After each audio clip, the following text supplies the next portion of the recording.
Welcome students on my YouTube channel.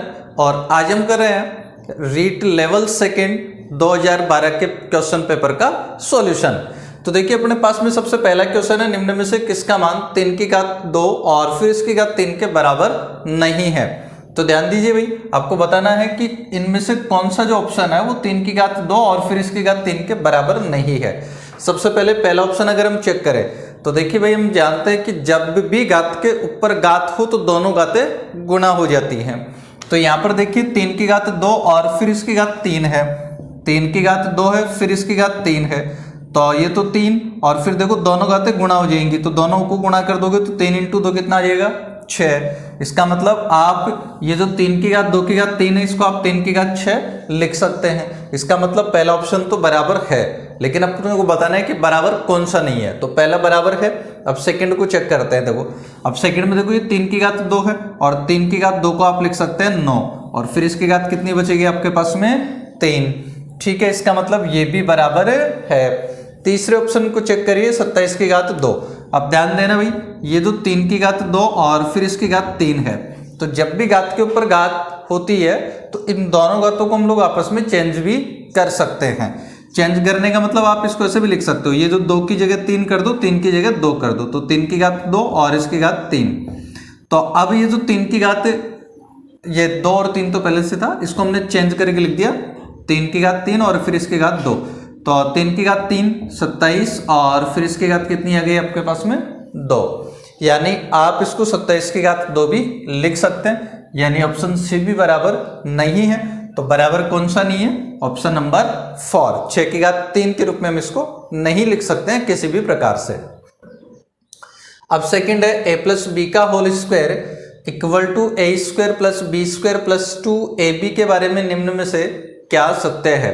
तो बताना इनमें से कौन सा सत्य है।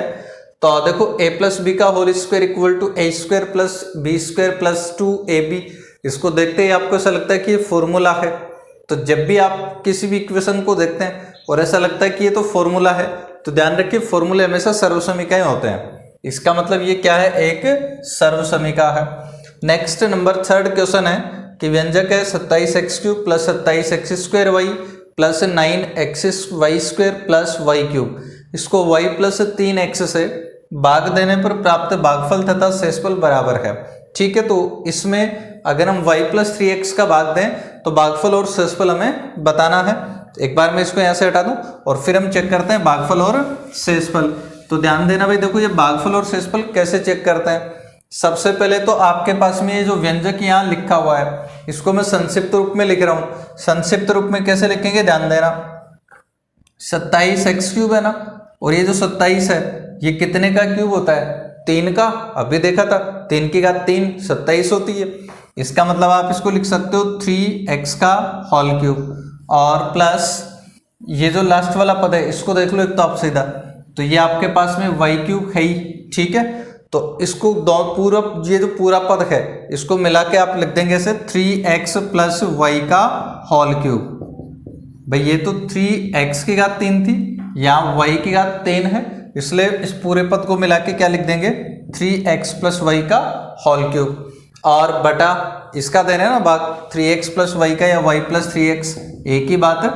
हम 3x प्लस y लिख सकते हैं इसको, और इसको y प्लस 3x भी आप लिख सकते हैं। भाग दोगे तो देखो ये कैंसिल हो जाएगा, इसका मतलब ये आ जाएगा आपके पास y प्लस 3x। इसके घात 3 थी ना यहाँ पर, और 3 में से एक कैंसिल हो गई तो अब कितनी बची 2। तो ये तो क्या आ गया आपका भागफल, और चूंकि बटा में से पूरा कैंसिल हो गया इसका मतलब शेषफल हो गया 0। तो देखो शेषफल 0 दो ऑप्शन में है, इसका मतलब ये दोनों ऑप्शन तो नहीं होंगे, या तो ए होगा या सी होगा। अब ए और सी में से कौन सा होगा उसके लिए भागफल चेक कर लो। भागफल ये वाला है y प्लस 3x का होल स्क्वायर, और इसके लिए देखो फॉर्मूला ये लिखा हुआ आपके पास में a प्लस बी का होल स्क्वायर क्या होता है a² plus b² plus 2ab। तो सबसे पहले a² का मतलब आ जाएगा y² प्लस b², तो b² का मतलब इस 3x का स्क्वायर करना आपको, तो 3 का स्क्वायर तो क्या हो जाएगा 9 और x² प्लस 2ab। तो 2ab इसका मतलब 2a यानी कि y और b यानी 3x तो ये आपके पास में हो गया वाई स्क्वायर और प्लस 9x² और ये प्लस के हो जाएंगे 3 दूनी 6xy। तो ये आपके पास में आ गया भागफल। तो चेक कर लो कौन से ऑप्शन में है। देखो 9x² प्लस 6xy और प्लस y² यानी ऑप्शन नंबर सी। तो भागफल और शेषफल 0। क्वेश्चन नंबर 4, एक कक्षा में 54 विद्यार्थी हैं। यदि छात्रों की संख्या की 4/5 गुनी हो तो छात्रों की संख्या क्या है। देखिए छात्रों की जो संख्या है छात्रों की संख्या से 4/5 गुनी है। तो आपने मान लिया सपोज जो छात्र हैं इन छात्रों की छात्र है 1, ठीक है, छात्रों की संख्या 1 मान ली तो छात्राओं की संख्या क्या हो जाएगी इनके 4/5 गुनी, यानी कि अगर एक छात्र है तो 1 को 4/5 से गुणा कर लो, ये छात्राएं हुई तो ये छात्र और ये छात्राएं टोटल कर दोगे तो कुल विद्यार्थी आ जाएंगे। तो दोनों को ऐड करोगे 5 आ जाएगा एलसीएम, 5 × 1 हो जाएगा 5 और प्लस 4 यानी कि आ गया 9/5। 9/5 क्या आ गया आपके पास में कुल विद्यार्थी, और कुल विद्यार्थी आपको दिए गए हैं यहाँ पर कितने हैं 54। इसका मतलब ये 9/5 किसके बराबर होगा 54 के। तो 1 किसके बराबर हो जाएगा 54। यहां से इस 9/5 को आप लोग घटाएंगे दूसरी तरफ करेंगे तो ये उल्टा हो जाएगा इस प्रकार से 5/9।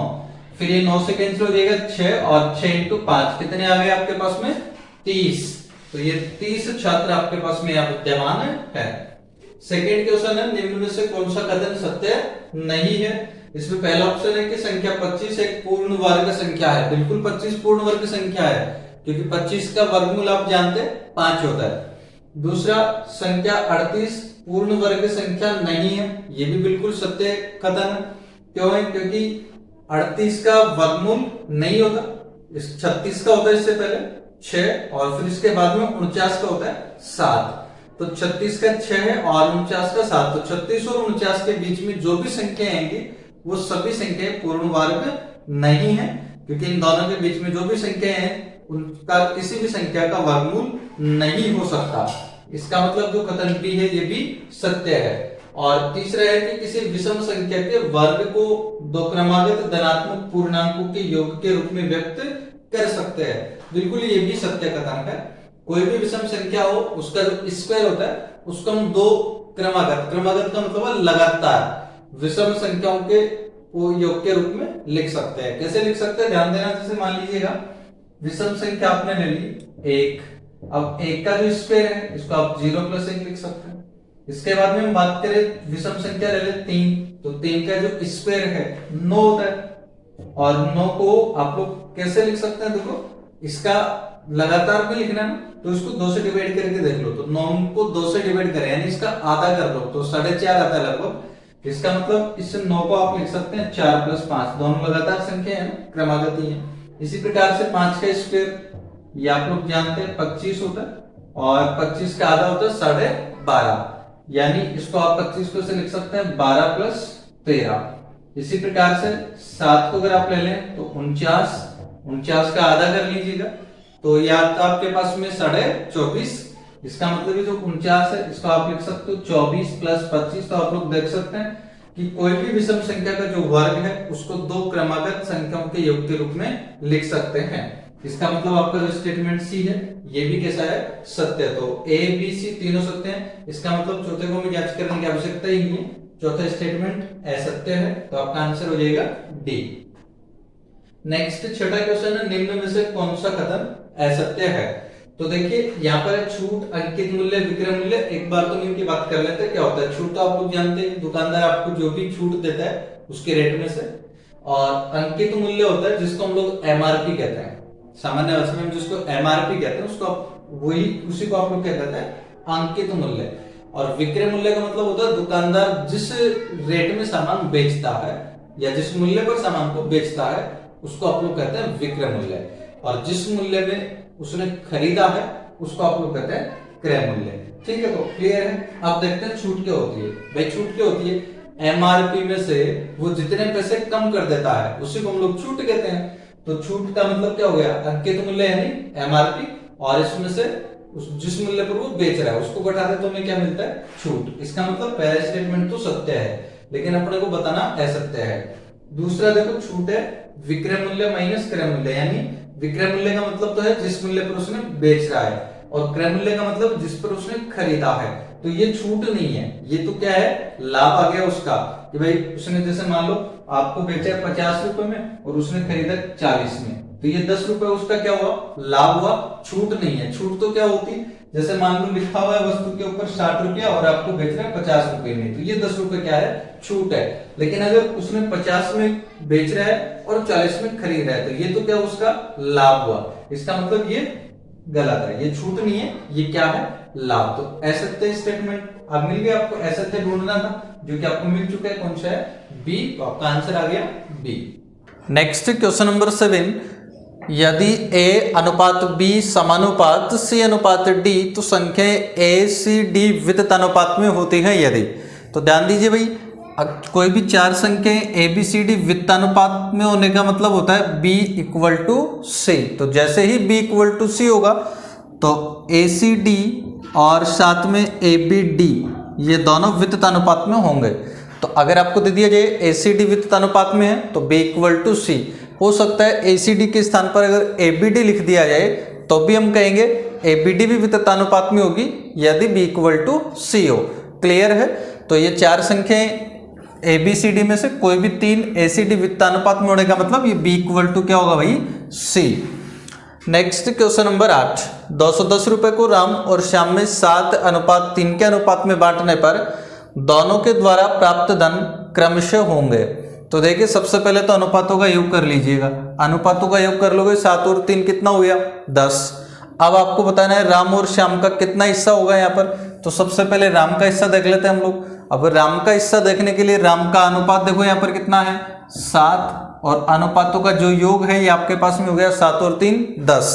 तो ध्यान दो, जिसका आप लोग ज्ञात करना चाह रहे हैं उसको ऊपर लिखना है, और अनुपातों का जो योग है उसको हमेशा बटा में ही लिखना है, और गुणा किससे करना है, आपको यहाँ पर जो कुल लाभ या कुल रुपए जो दिया हुआ है कितना है यहाँ पर 210।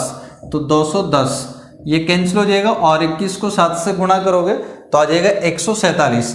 अब 147 देखो केवल पहले ऑप्शन ए में है, इसका मतलब option A is correct. Question number 9 देखिए, अब निम्न में से कौन बराबर नहीं है उस चक्रवृद्धि ब्याज के जो कि 48,000 रुपये पर 3 वर्ष के लिए 5% की दर से वार्षिक हिसाब से लगाया जाए। तो ध्यान दीजिए भाई, इसको कैसे चेक करेंगे। अब चूंकि इसमें एक एक ब्याज को तो हम लोग ज्ञात नहीं कर सकते, अब तो इसको ध्यान देना, हम जांच किस प्रकार से करेंगे, बड़े काम की चीज है। तो यहाँ पर आपको कैलकुलेशन करने की आवश्यकता ही नहीं है, बिना कैलकुलेशन के हम इस आंसर को चेक कर सकते हैं। कैसे चेक करेंगे, ध्यान देना भाई, कितने वर्ष के लिए दिया हुआ आपको यहाँ पर 3 वर्ष के लिए, और मूलधन है, मूलधन को ध्यान दो यहाँ पर दिया हुआ 48,000 रुपए, और ऑप्शन में अगर आप लोग देखें तो प्रत्येक ऑप्शन में मूलधन आपके पास में 48,000 रुपए ही है। इसका मतलब मूलधन पर तो हमें ध्यान देने की आवश्यकता ही नहीं है, क्योंकि मूलधन तो प्रत्येक कंडीशन में सेम है। अब हम बात करेंगे केवल समय और दर की।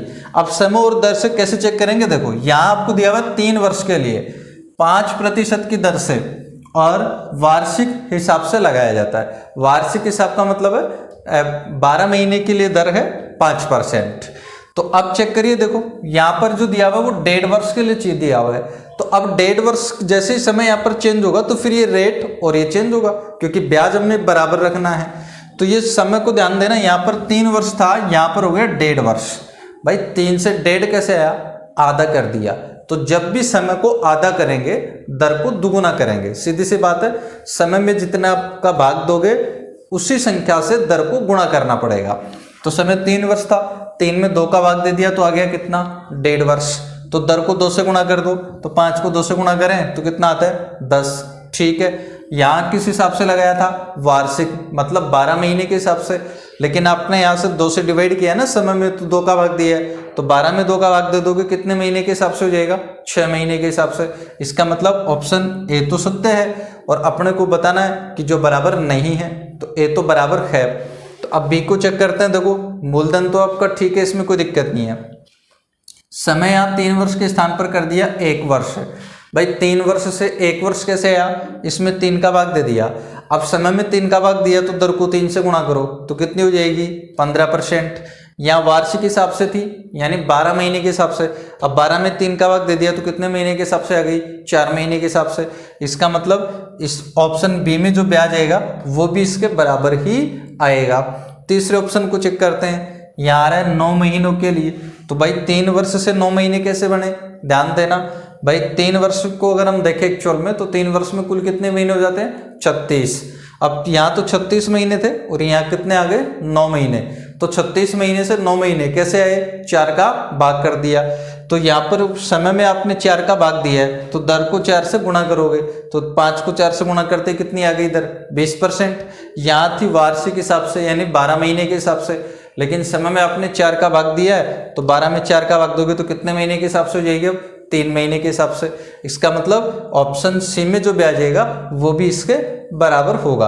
अब चौथा ऑप्शन जो डी है, इसको हम लोग देखते हैं 1 वर्ष के लिए। तो देखो अभी ऊपर चेक किया था हमने, 1 वर्ष के लिए दर तो कितनी आएगी, 15%। बिल्कुल यहाँ भी 15% ही है, और लेकिन यहाँ पर जो फिर रेट है वो कितने महीने के हिसाब से लगेगी, 4 महीने के हिसाब से, जबकि यहाँ पर कितना है, 6 महीने के हिसाब से। इसका मतलब ऑप्शन डी में जो ब्याज आएगा वो इस दिए गए ब्याज के बराबर नहीं होगा, तो आंसर आपका हो जाएगा डी। Next question number 10।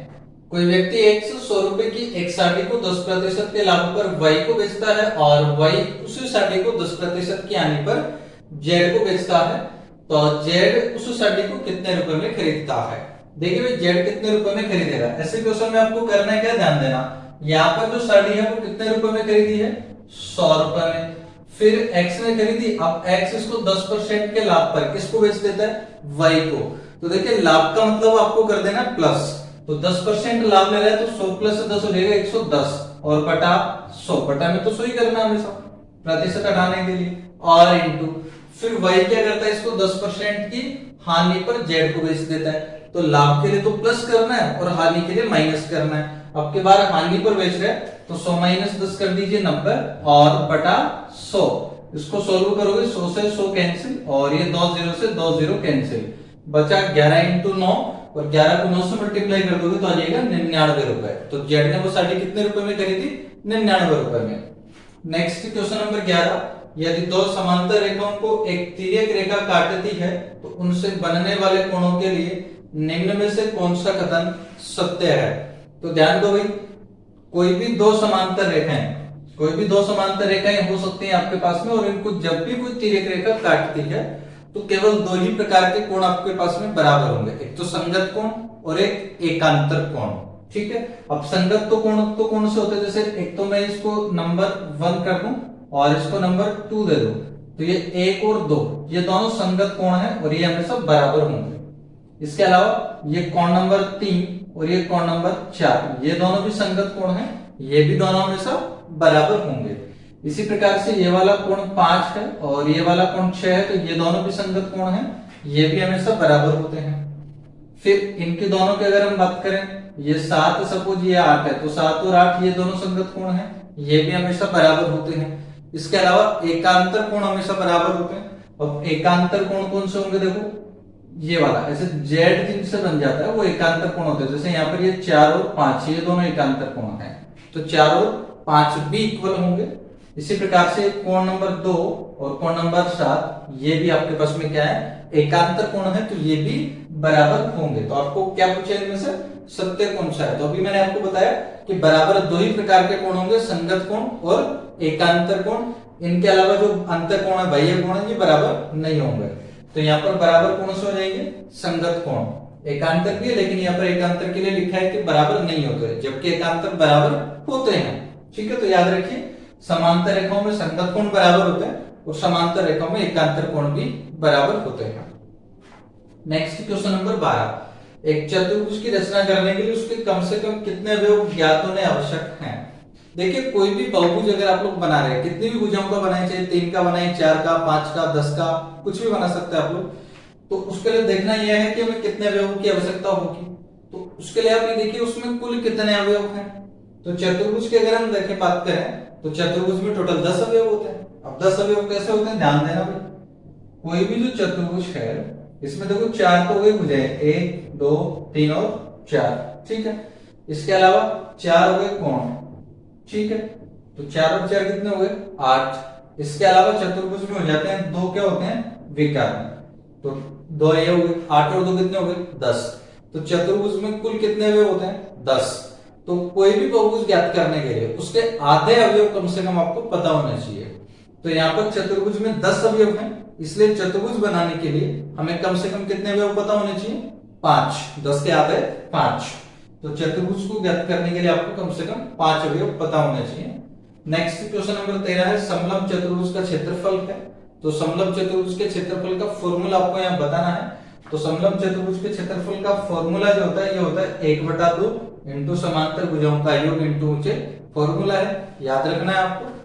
ठीक है, तो आगे का जो पार्ट है इसका क्वेश्चन नंबर 13 तक हमने कर लिए। नेक्स्ट आगे क्वेश्चन नंबर 14 से 30 ये हम देखेंगे अगले पार्ट में।